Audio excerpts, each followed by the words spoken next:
Gold trusted gold buyers. మీరు తాకట్టు పెట్టిన బంగారాన్ని విడిపించి ఈ రోజు ఉన్న మార్కెట్ ధరకు కొనబడును. నమస్తే, welcome to I dream inside politics with కవిత.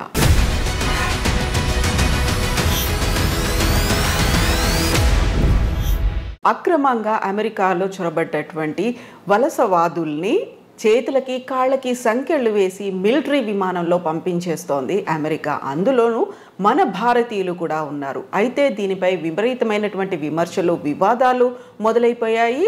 ఈ నేపథ్యంలోనే ప్రధానమంత్రి నరేంద్ర మోదీ 12-13 తారీఖుల్లో అమెరికాలో పర్యటించబోతున్నారు. పరిస్థితుల్లో ఏమైనా మార్పు వస్తుందా? ఏం జరగబోతోంది? మనతో పాటుగా ఉన్నారు డాక్టర్ జయప్రకాష్ నారాయణ గారు. సార్ నమస్తే. నమస్తే కవిత. సార్, గతంలోనే మనం మాట్లాడుకున్నాం, ట్రంప్కి ఒక సిద్ధాంతం అనేది లేదు, తను ఏది పట్టుబడితే అది చేసేస్తారు అనేది. నిజంగా ఇంతమంది వలసదారులు వచ్చారు, అందులోనూ మెక్సికో, ఎల్ సాల్వడార్ తర్వాత భారతీయులు అత్యధికంగా ఉన్నారు అనుకున్నప్పుడు వాళ్ళని కూడా పంపించడం అనేది కొంచెమన్నా వాళ్ళని ఒక మర్యాదపూర్వకంగా గౌరవంగా చూడలేదు. ఎందుకు కాళ్ళకి చేతులకు బేడీలు వేసి ఎందుకు పంపిస్తున్నారు అనే మాట సార్ ఎలా చూస్తున్నారు మీరు? మన కోణ నుంచి చూస్తే పాపం ఏదో బతుకు తెరువు కోసం పోయారు, వాళ్ళని పంపించేటప్పుడు ఇంత అవమానించి పంపించాలని మనకు అనిపిస్తుంది. సహజం, అది సహజంగా దేశంలో కొంత ఆవేదన ఉంటుంది. కానీ ఇంకో కోణం నుంచి చూడండి మీరు, అక్రమంగా వెళ్ళిన వాళ్ళు అంటే నేరస్తులు, ఏదో అన్ని వేసాలు ఉండి అక్కడ చిన్న చిన్న పొరపాటు జరిగిన వాళ్ళు కాదు.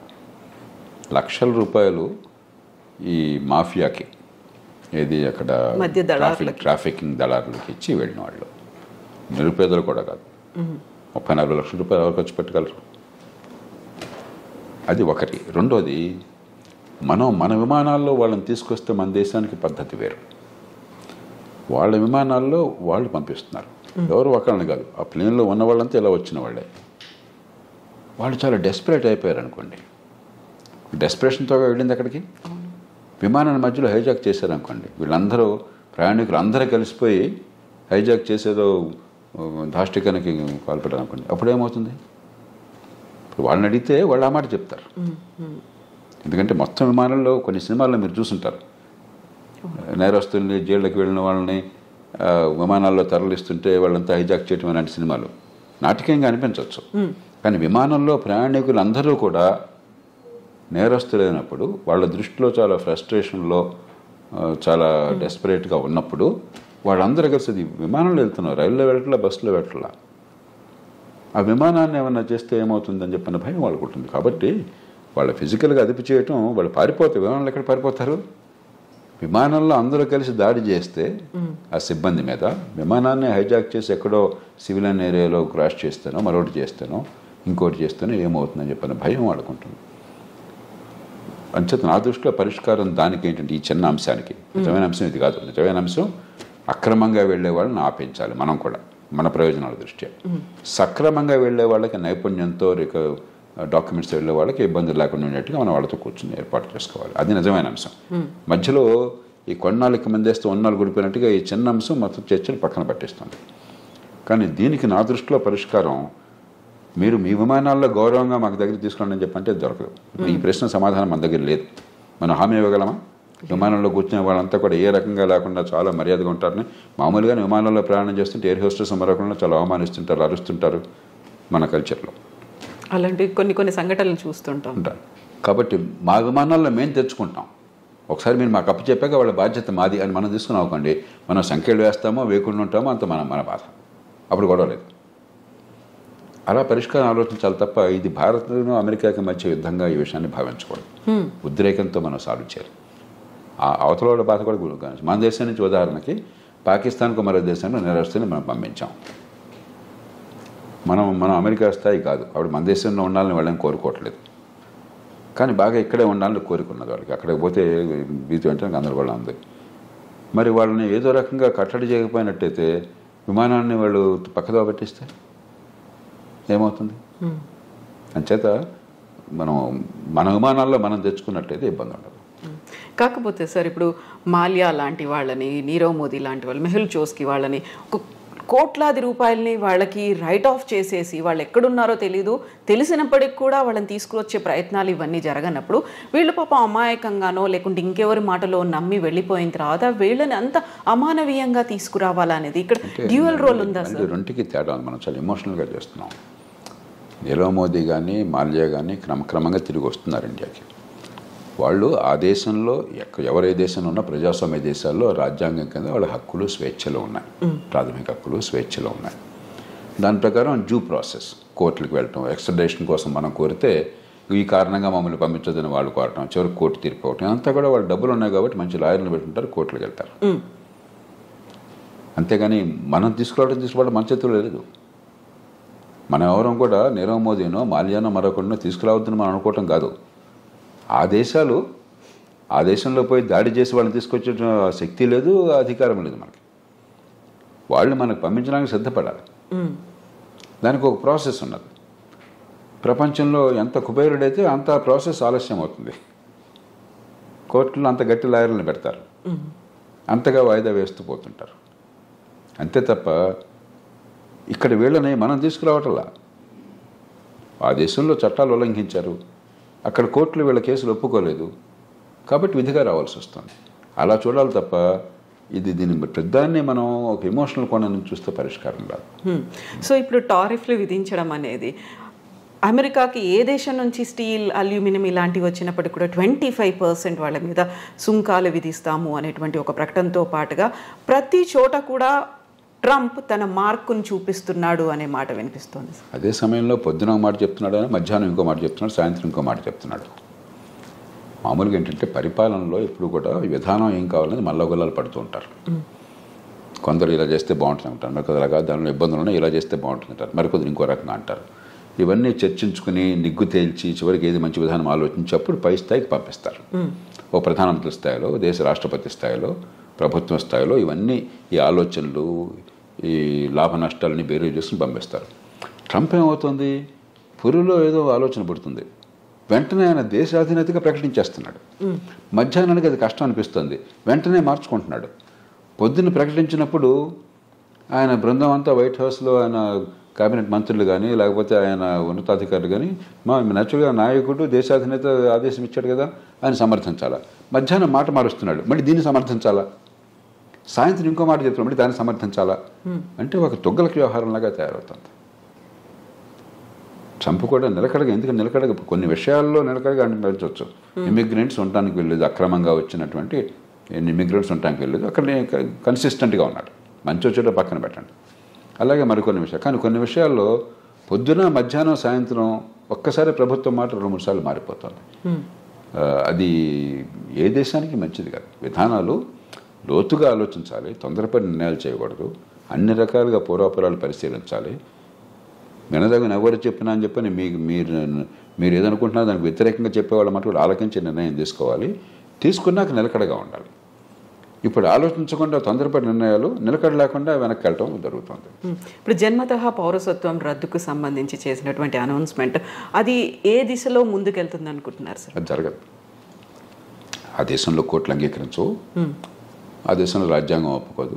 రాజ్యాంగాన్ని మార్చడం ఎవరి తరమో కాదు. అయితే ఒక్కటే అవకాశం ఉన్నది, ఇది సుప్రీంకోర్టు దాకా వెళుతుంది. బహుశా వెళితే సుప్రీంకోర్టు తీసుకోవాలనేది. మన దేశంలాగా ప్రతి కేసు సుప్రీంకోర్టు తీసుకోవద్దు. అక్కడ కింద కోర్టులో దీన్ని ఆపేశారనుకోండి, సుప్రీంకోర్టు తీసుకోకపోవచ్చు అసలు. మన దేశంలో ప్రతి చెత్త చెదారం ప్రతి కేసు వెళ్ళిపోతుంది సుప్రీంకోర్టుకి. అక్కడ అట్లా ఉండదు. ఏడాదికి 100 కేసులు చూస్తారంతే. వాళ్ళు ముఖ్యం అనుకున్నాయి, మిగతావన్నీ అప్లికేషన్ పెట్టి మాత్రం కోర్టుకు తీసుకురావాలి. ఊరికే డాకెట్ షీట్ నిండిపోతుంది, కోర్టుకు వేరే పని ఉండదు. ఒకవేళ తీసుకుంటే సుప్రీంకోర్టు తిరస్కరిస్తుంది. కానీ బహుశా ఏది ఆమోదించే అవకాశం ఉంది అంటే గట్టిగా ప్రభుత్వానికి వాదించే అవకాశం ఒకటి ఉన్నది. అక్రమంగా తల్లిదండ్రులు గనక దేశానికి చొరబడ్డట్టయితే, ఏ రకమైన డాక్యుమెంట్ వేసా లేకుండా అలా చొరబడ్డాక ఈ దేశంలో బిడ్డలను కన్నట్టయితే వాళ్ళకి పౌరసత్వం రాజ్యాంగంలో పదజాలం ప్రకారం వాళ్ళకు కూడా అవుతుంది, ఆ దేశంలో పుట్టారు కాబట్టి. కానీ రెండో పార్ట్ పదజాలం మళ్ళీ కొంచెం సందిగ్ధంగా ఉంది. కాబట్టి దేశంలోకి రావడమే అక్రమంగా ఉన్నారు కాబట్టి అక్రమంగా వచ్చిన వాళ్ళకు, అక్రమంగా ఉన్న కాలంలో పుట్టితే వాళ్ళకి లేదు అని చెప్పి బహుశా కోర్టు ఒప్పుకోవచ్చు, మనకు తెలియదు.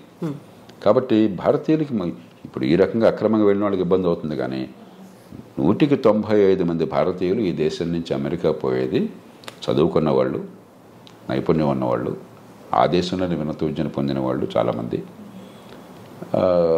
నైపుణ్యం వల్ల చాలా పూర్తిగా పద్ధతి ప్రకారం వీసా పొందిన వాళ్ళు. వాళ్ళకి ఎలాంటి ఇబ్బంది ఉండదు. మన ఊరికి అనవసరంగా కంగారు పడిపోయి ఏదో కొంపనిపోతే అనుకోవడం తప్ప నాకు 100% వాళ్ళు ఏమాత్రం అనుమానం లేదు. కానీ అక్రమంగా చొరబడిన తల్లిదండ్రులకు పుట్టిన సంతానమైనట్లయితే సుప్రీంకోర్టు బహుశా వేరే స్టాండ్ తీసుకోవచ్చు. సార్ మీరు ఇప్పుడు 95% ప్రాపర్ మెథడ్లో వెళుతున్నారు అనుకున్నప్పుడు మిగతా 5%ని విమానాల్లో ఆ దేశాలకు పంపిస్తుంది. మన భారతదేశం వాళ్ళని ఎలా ట్రీట్ చేయాలి, ఏం చేయాలంటారు? అవగాహన కల్పించాలా? మళ్ళీ అవకాశం ఇప్పుడు ఈ దేశంలో 145 కోట్ల జనాభా ఉంది. 54 కోట్ల మంది పనిచేసేవాళ్ళు ఉన్నారు. దానిలో అత్యధికులు అసంఘటిత రంగం, రెక్కాడితే డొక్కాడిన వాళ్ళు, రేపు పొద్దున భోజనం ఎక్కడ దొరుకుతుంది తెలియని వాళ్ళు. కాబట్టి మన దేశంలో వాళ్ళేదో అక్రమ ఖర్చు పెట్టి అమెరికా వెళ్ళారు కాబట్టి వాళ్ళని ప్రత్యేకంగా నెత్తినెక్కించుకోవడం సాధ్యం కాదు. అందరి పౌరులతో సమానం. ఈ దేశంలో అందరికీ ఏ ప్రయత్నాలు చేయగలుగుతాం మనకున్న వనరులతో, మనకున్న పరిస్థితుల్లో, మనకున్న అవకాశాలతో ఆ ప్రయత్నాలు వాళ్ళకి చేస్తాం తప్పితే వీళ్ళని ప్రత్యేకంగా నెత్తిన పెట్టుకోవడం నేను చెప్పిన మాట విరుచించకపోవచ్చు. ఎందుకంటే మన దేశంలో 2 రోజులు కొంచెం ప్రచారంలోకి వస్తే అది ప్రపంచంలో మోస్ట్ ఇంపార్టెంట్ ఇష్యూ. అంటే భారతదేశంలో ఈ కోట్ల మంది భవిష్యత్తు అక్కర్లేదా మనకి? కాబట్టి ఖచ్చితంగా ఈ దేశంలో ఉన్న మేరకు ఆ పరిస్థితులను బట్టి అవకాశాలు ఉంటాయి. అక్కడి నుంచి వచ్చేవాళ్ళు మరి ఇంకోటి గమనించండి, అత్యధికులు లక్షలాది రూపాయలు ఖర్చు పెట్టి వెళ్ళిన వాళ్ళు. కాబట్టి వాళ్ళు కొంత సొంతంగా బతకగల వాళ్ళు, బతకలేని వాళ్ళు కాదు. అందులో మనం చర్చ చేసినప్పుడు కూడా పత్రికల్లో కానీ టీవీల్లో కానీ ఇదేది మిడిల్ ఈస్ట్ అనుకోండి, అక్కడికి వెళ్ళిన వాళ్ళు అత్యధికులు, కొందరు బాగా నైపుణ్యం ఉన్నవాళ్ళే, మిగతా వాళ్ళు పాపం కాయ కష్టం చేయడం కోసం వెళ్ళిన వాళ్ళు. అది ఇది ఒకటి కాదు. అంచేత మనం ఖచ్చితంగా సానుభూతి చూపెట్టాలి. అంతేగాని మిగతా అన్ని వదిలేసి వీళ్ళ కోసం ప్రత్యేకంగా ప్రభుత్వాలు చేయమంటే మిగతా ప్రజలంతా ఏంటి? ఈ దేశంలో ఒక పేద దేశం, కోట్ల మంది అసంఘటిత రంగంలో ఉన్నారు. 185-90 మంది నెల జీతం లేనటువంటి కష్టపడి పనిచేస్తున్న వాళ్ళు, రెక్కాడి దగ్గర డొక్కాడిన వాళ్ళు. అందరి సంగతి పట్టించుకోవాలి ప్రభుత్వం. అందరితో పాటు తప్ప అందరికంటే ఎక్కువగా నెత్తిన పెట్టుకోవడం సాధ్యమూ కాదు, అవసరమూ లేదు. సో ఇప్పుడు మోదీ విజిట్ అనేది ఉంది సార్, రెండోసారి మా రాష్ట్రపతి అయిన తర్వాత వెరీ ఫస్ట్ టైం మీట్ అనేది ఉంది. ఏం జరుగుతుంది సార్? ఏమేమి ఎక్స్పెక్ట్ చేయొచ్చు మనం? ఇప్పుడు 3 విషయాలు. ఒకటి, ఇవన్నీ పక్కన పెడితే పార్టీ ఏదన్నా కూడా అమెరికాలో భారత్కి అమెరికాకి చాలా విషయాల్లో ఏకాభిప్రాయం ఉన్నది, ఉమ్మడి ప్రయోజనాలు ఉన్నాయి. అందుకనే వ్యూహాత్మకమైన ఒప్పందం, స్ట్రాటజిక్ అలయన్స్ అంటున్నాం. ఎందుకంటే చైనా పెద్ద భూతంలా కనిపిస్తుంది, వాళ్ళకి భూతం మనకి భూతం, వివిధ కారణాల వల్ల.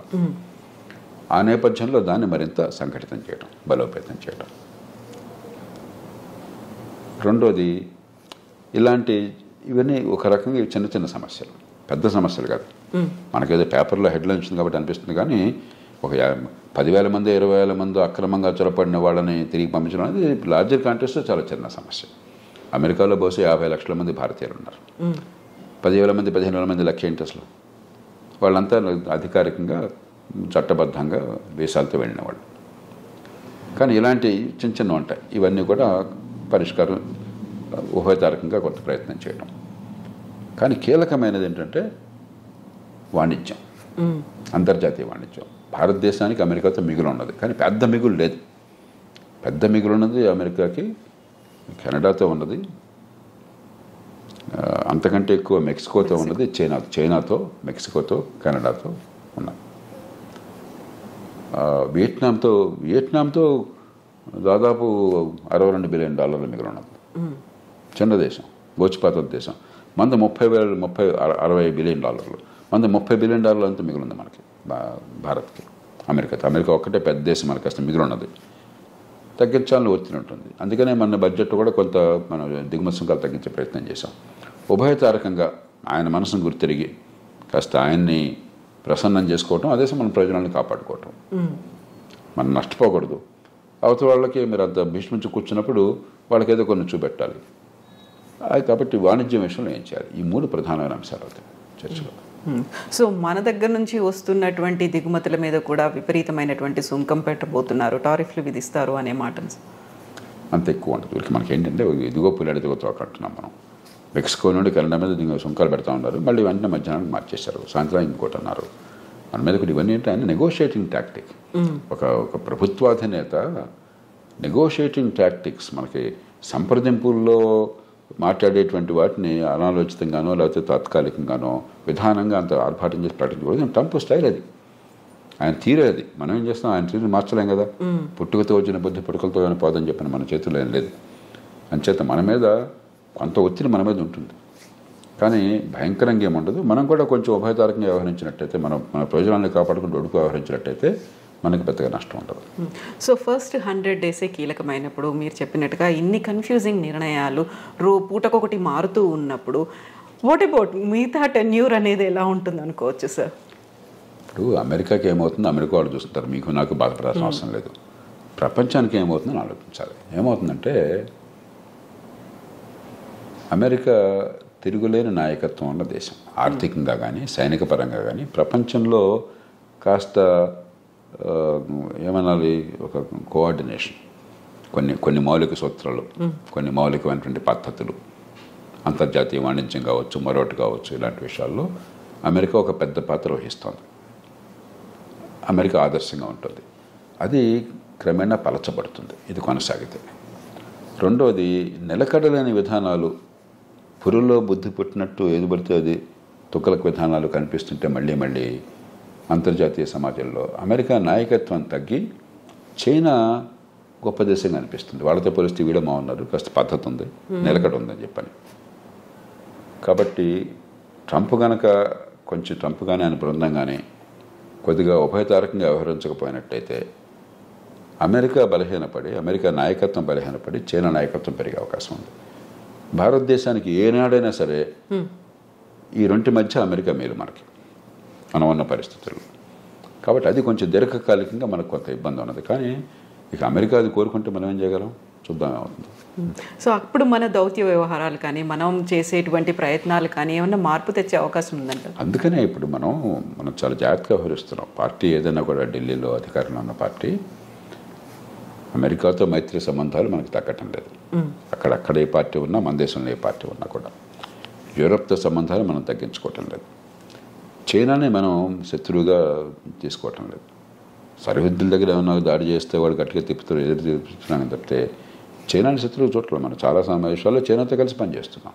ఇదే సరే. అలాగే రష్యా ఎన్ని ఇబ్బందులు పెడుతున్నా కూడా యుక్రెయిన్ని మన రష్యాతో వైరం పెట్టుకోవట్లా, ఇరాన్తో వైరం పెట్టుకోవట్లా. ఇది సరైన పద్ధతి. మన ప్రయోజనాలు మనకు ముఖ్యం తప్ప అమెరికా ఏం కోరింది, యూరప్ ఏం కోరిందో మనకు ముఖ్యం కాదు. వాళ్ళకి నొప్పించకుండా, మనకి తానవ్వక నొప్పింపక మన ప్రయోజనాలను కాపాడుకోవాలి. నా దృష్టిలో మన ప్రభుత్వాలు చిత్తశుద్ధితో ఆ ప్రయత్నాలనే చేస్తున్నాయి. అవి కొనసాగించాలి.